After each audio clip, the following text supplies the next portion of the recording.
Welcome to the Basilica of Our Lady of the Mount, or Mount Mary's Basilica, Bandra, as it is fondly called. Every year, lakhs of people gather together to celebrate the feast of Our Lady of the Mount. Normally at this time, this place would be bustling with activity.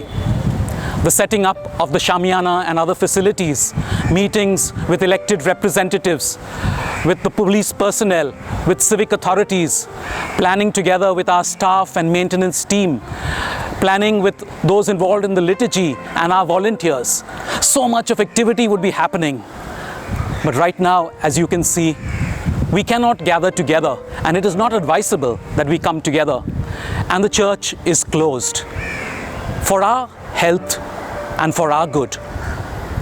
And so you cannot come to the Basilica to honor our Blessed Mother and to greet her.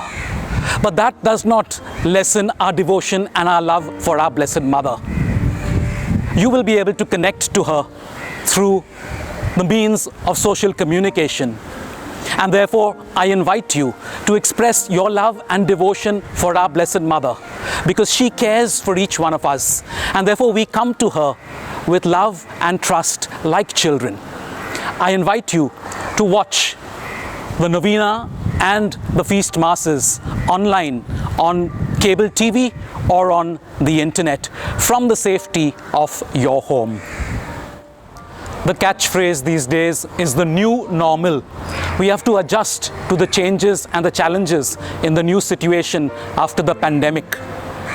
As disciples of the Lord, the normal is to follow what our Lord and Master has taught us, to walk the way of discipleship, to live according to His commands, to live the way of the virtues.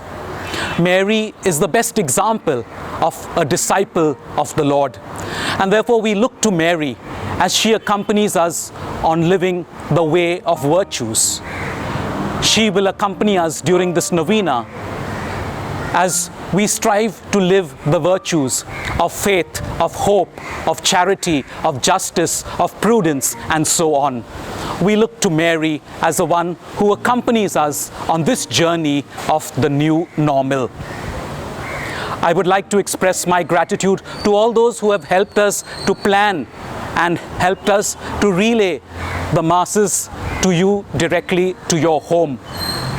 I request you to cooperate with the Basilica and with all the authorities so that we maintain all the regulations and that you stay safe and you stay healthy. The Lord is with us always, and He cares for us. Our Heavenly Father has saved us through His Son Jesus, and through the power of His Spirit we experience His nearness to us. Mary, our Mother, witnessed to this, and she invites us as her devotees to follow her example. As she accompanies us on the way of virtue, may we look to Mary, and may she guide us on this way of virtues, so that all of us will stay holy, stay healthy, and stay blessed.